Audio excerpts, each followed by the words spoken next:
नमस्कार। मंदार जी हिंदी यह YouTube channel में आप सभी का मैं सहर्ष स्वागत करता हूं। जो भी मेरे इस चैनल को जुड़े हैं उनको मैं धन्यवाद देता हूं। ऐसे ही मेरे चैनल को जुड़े रहे और कुछ ना कुछ हम चर्चा करते रहेंगे। आज हम चर्चा करेंगे विष्णु सहस्त्र नाम का तो बड़ा ही महत्व है। मैंने पहले भी बहुत सारे विष्णु सहस्त्र नाम का महिमा कहने के लिए बहुत वीडियो बनाए हैं।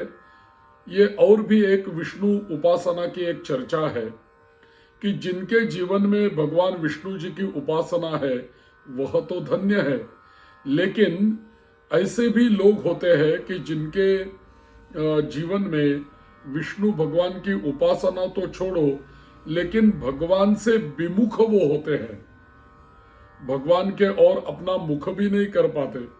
ऐसे भी लोग होते हैं। तो कौन कौन से ऐसे 14 लोग हैं, कौन कौन से ऐसे 14 प्राणी हैं कि जो जीते हुए भी मुर्दे के समान है, ऐसा रामचरितमानस में कहा है तुलसीदास जी ने। तो मैं चौपाई आपको कहता हूं। कौल काम बस कृपिन विमूढ़ा, कौल काम बस कृपिन विमूढ़ा, अति दरिद्र अजसी अति बूढ़ा, सदा रोग बस संतत क्रोधी, विष्णु विमुख श्रुति संत विरोधी, तनु पोषक निंदक अघ खानी, जीवत सब सम 14 प्राणी। ये रामचरितमानस में आया हुआ श्लोक है, चौपाई है। तो तुलसीदास जी अपने इस चौपाई में कहते हैं कि विष्णु विमुख जो होते हैं वो मुर्दे के समान होते हैं। जो इस जन्म में आने के बाद जो विष्णु उपासना कर नहीं सकते, विष्णु जी को सम्मुख नहीं कर सकते, वो तो मुर्दे के समान है, ऐसा तुलसीदास जी कह रहे हैं। तो तुलसीदास जी बता रहे हैं कि पहले कौन कौन से ऐसे प्राणी हैं। 14 प्राणी ऐसे हैं, 14 स्वभाव के लोग ऐसे हैं कि वो जीते हुए भी मुर्दे के समान होते हैं। तो पहला उन्होंने बताया वाम मार्गी कामी कंजूस, कौल काम बस कृपिन विमूढ़ा। यानी कौल काम बस कृपिन विमूढ़ा, यानी इसका अर्थ क्या हो गया? वाम मार्गी, यानी जो हमेशा वाम मार्गी ही रहते हैं, वो दक्षिण मार्ग का कभी स्वीकार नहीं करते।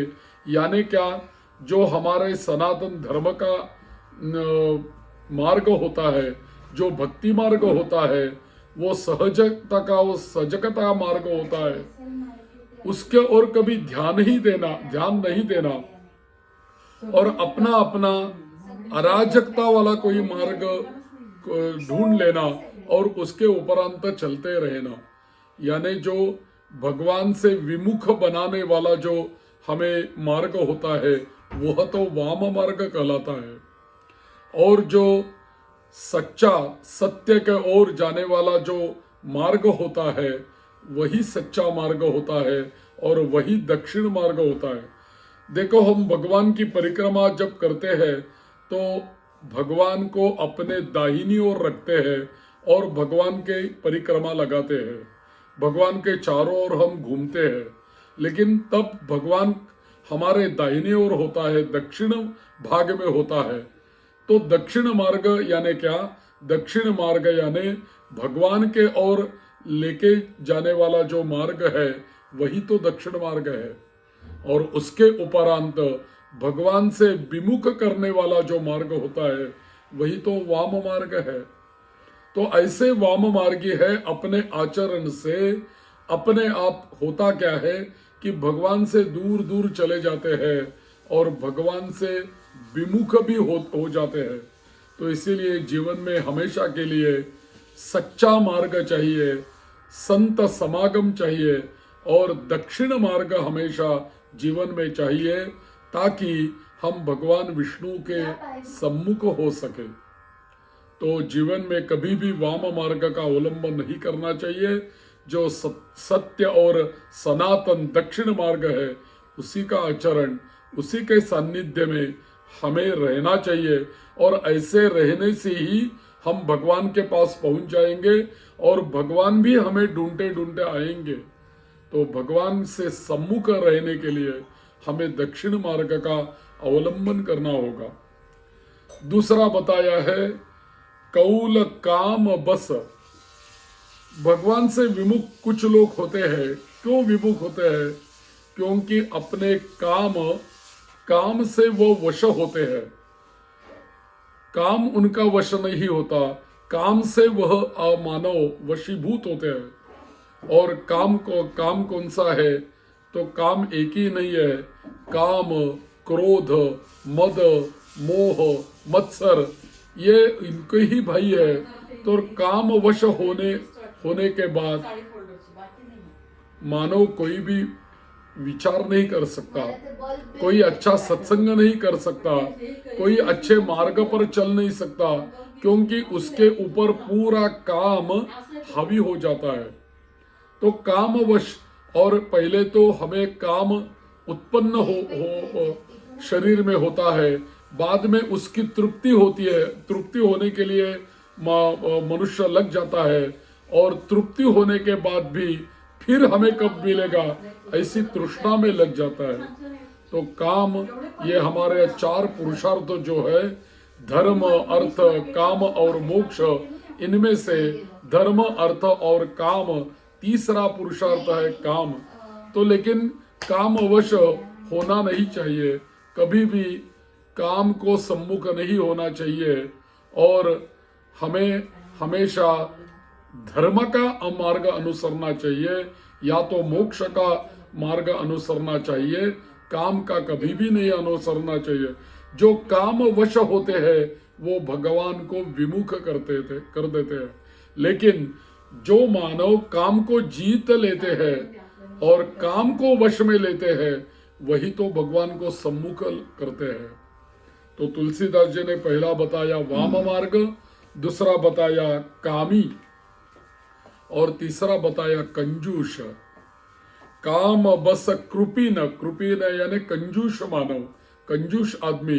कंजूष आदमी की जिंदगी ही ऐसी होती है, वो हमेशा पैसा बचाने में लग जाता है। पूरा दिन भर रात भर वही सोचता रहता है कि कैसे मेरा पैसा खर्च न होवे, कैसे मैं पैसे द्रव्य बचा सकूं, इसी का भी विचार उसके मन में रहता है।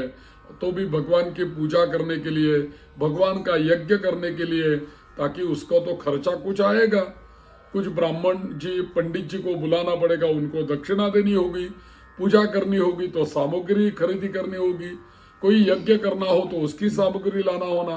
तो इसके लिए क्या होता है, पैसा तो खर्च ही होता है। तो यदि मानव कंजूष रहेगा तो वो द्रव्य भगवान को लगा नहीं सकेगा, क्योंकि द्रव्य के ऊपर उसका ममत्व हो जाएगा। तो ऐसा कंजूस आदमी कभी भी भगवान के सम्मुख नहीं हो सकता। वो हमेशा कंजूसी की वजह से वो भगवान से विमुख होता है। तो पहले वाम मार्ग के वजह से भगवान विमुख हो गए, बाद में काम से भगवान के विमुख हो गए, तीसरा उन्होंने कहा है अपने कंजूसी की वजह से भगवान के विमुख हो गए, अपने कंजूसी की वजह से भगवान के विमुख हो गए। और चौथे है अत्यंत मूढ़ लोग, मूढ़ यानी मूर्ख लोग, अपने मूर्खता के कारण वो भगवान को वश नहीं, भगवान के सम्मुख नहीं हो पाते, क्योंकि भगवान ने जो कहा है उसको मानते ही नहीं, भगवान का जो मार्ग है उसको भी मानते नहीं, अपनी मूढ़ता में रहते हैं, अपने गर्व में रहते हैं, अपने ही विचार में रहते हैं, उनको मूढ़ बोलते हैं। तो ऐसी मूढ़ता किस काम की है? तो जिनके पास मूढ़ता होगी वो भी भगवान से विमुख हो जाते हैं। तो आगे बोलते हैं अति दरिद्र, कृपिन विमूढ़ा अति दरिद्र अजसी अति मूढ़ा। तो अति दरिद्र यानी क्या? दरिद्र यानी केवल हमारे पास द्रव्य नहीं, पैसा नहीं, सुबह सोना नहीं, चांदी नहीं और हम दरिद्री है, ऐसा दारिद्र्य यहाँ नहीं है। यहाँ का जो अति दरिद्र बोला है वो है बौद्धिक दौर्बल्य, बौद्धिक दारिद्र्य, मानसिक दारिद्र्य। वह तो बड़ा दारिद्र्य है, क्योंकि दारिद्र्य इसलिए कहा है कि कुछ कुछ लोग तो मन से दरिद्र होते हैं, बाकी सब कुछ उनके पास होता है, अच्छा शरीर होता है, अच्छा वाणी होती है, सब कुछ घर कुटुंब परिवार अच्छा होता है, भगवान भी पास होता है, लेकिन वो मन से दरिद्री होने के कारण वो भगवान के पास पहुंचे ही नहीं पाते और भगवान की सेवा ही नहीं कर पाते। तो इसीलिए अति दरिद्र होना भी हमें भगवान से विमुख कर देता है। तो तीसरा क्या है? अति दरिद्र अजसी अति बूढ़ा, यानी जो बदनाम हुआ है अपने गुणों के कारण वह भी भगवान से विमुख हो जाता है, वो कभी सम्मुख नहीं होता, क्योंकि उनके पास बदनाम जो होता है समाज में, उनके पास ऐसे ही गुण होते हैं कि वो बदनाम हो जाते हैं। तो ऐसा बदनाम व्यक्ति भी भगवान के सम्मुख कभी भी नहीं रहता, वो भगवान के विमुख ही होता है। और बहुत बूढ़ा, बहुत बूढ़ा यदि मानव होगा तो वो भी भगवान के अपने आप विमुख हो जाता है, क्योंकि इतने बुढ़ापे में उनका शरीर थक जाता है, रोम रोम थक जाता है, वाणी काम नहीं करती, नेत्र काम नहीं करते, कर्ण काम नहीं करते। ऐसे अवयव शिथिल होने के कारण, बुढ़ापा आने के कारण वश वो भगवान का आराधना नहीं कर सकते, भगवान को नाम नहीं ले सकते और भगवान को सम्मुख नहीं हो सकते। तो इसीलिए अति बूढ़त्व यदि आ गया, अति बुढ़ापा आ गया, तब भी हम भगवान के विमुख होते हैं। तो इसीलिए तुलसीदास ने दो चरण में ऐसा बताया, कौल काम बस कृपिन विमूढ़ा अति दरिद्र अजसी अति बूढ़ा। और अति बूढ़ा, अति वृद्धत्व वो भी काम का नहीं है, वो भी हमें भगवान से विमुख कर देता है। और आगे बताते हैं, सदा रोग बस संतत क्रोधी, सदा रोग बस संतत क्रोधी, यानी जिनको कुछ ना कुछ हर समय कुछ व्याधि ही रहती ही है। कौन सा भी दिन देखो, कौन सा भी कुछ कभी भी उनको पूछो, कुछ ना कुछ बीमारी तो रहेगी ही रहेगी। जो हमेशा रोगग्रस्त रहेगा वो अपने रोग में ही उलझा रहेगा, वो कब भगवान के पास चला जाएगा, वो कब भगवान को सम्मुख हो जाएगा?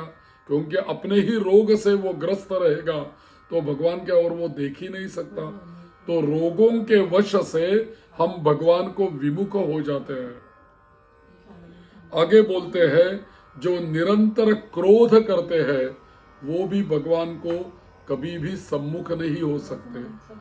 अपने क्रोध के वश होने के कारण वो हमेशा भगवान से विमुख हो जाते हैं। सदा रोग बस संतत क्रोधी, सदा रोग बस रहने वाले, सदा रोगी जो होते हैं वो भी भगवान को विमुख हो जाते हैं। और जो संतत क्रोधी होते हैं, क्रोध करने वाले भी होते हैं, वो भी भगवान को विमुख हो जाते हैं। विष्णु विमुख श्रुति संत विरोधी, और भी क्रोधी, और आगे कहते हैं विष्णु विमुख, हमेशा विष्णु जी के विमुख खुद को मानना, वो कभी भी भगवान को सम्मुख हो ही नहीं सकते, भगवान को सम्मुख नहीं ला सकते।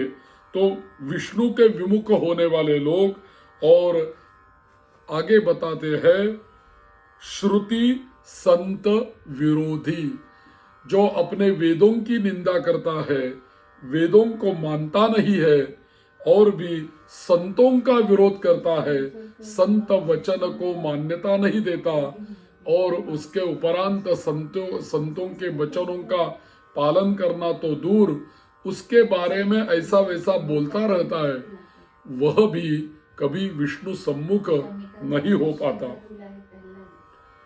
और भी आगे बताया उन्होंने, अपने शरीर का पोषण में ही रत रहने वाला,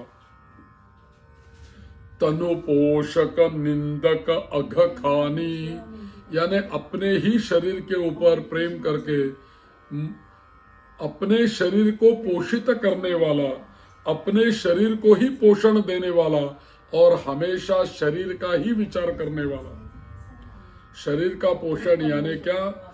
शरीर तो आज है, पिछले जन्म में यह शरीर नहीं था, अगले जन्म में यह शरीर नहीं होगा, तो शरीर तो शाश्वत नहीं है, लेकिन शरीर के भीतर जो आत्म शक्ति है, आत्मा है, परमात्मा है, वही शाश्वत है। तो हमें करना क्या चाहिए? साधकों को आत्मा के ऊपर निर्भर होना चाहिए, आत्म शक्ति के ऊपर ध्यान देना चाहिए।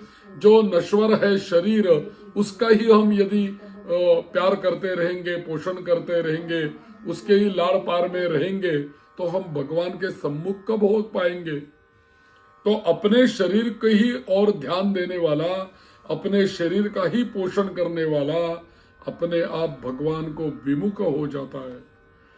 तो शरीर का पोषण, तनु पोषक निंदक अघ खानी, यानी तीसरा उन्होंने आगे बताया कि हमेशा जिनकी वाणी दूसरे की निंदा ही करने में काम आ जाती है।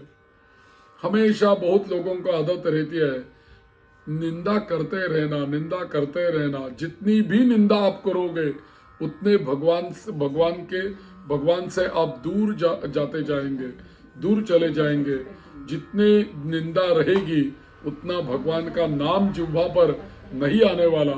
तो निंदा से बचना चाहिए, निंदकों से भी बचना चाहिए और निंदा से भी अपने जिह्वा को बचाना चाहिए। यदि हम निंदा करते रहेंगे तो भगवान को सम्मुख कभी नहीं पाएंगे, भगवान से विमुख ही हो जाएंगे। तो इसीलिए पराई निंदा करनी नहीं चाहिए, कभी भी किसी की निंदा नहीं करनी चाहिए। निंदा से हमें पाप लगता है और निंदा से हम भगवान से दूर चले जाते हैं। और भी पाप की खान, यानी हमेशा पाप करते ही रहना। पाप करने वाला, हमेशा पाप में डूबने वाला, हमेशा पाप करते रहने वाला, ऐसे जो मानव होते हैं जो पाप के खानी में ही रहते हैं, पाप की खान में ही रहते हैं और हमेशा पाप से लिप्त रहते हैं, वह भी भगवान से दूर चले जाते हैं। तनु पोषक निंदक अघ खानी, और यह जो बताए हैं मानव, 14 प्रकार के मानव जो होते हैं, वह प्राणी जीते ही मुर्दे के समान होते हैं, ऐसा तुलसीदास जी बोलते हैं।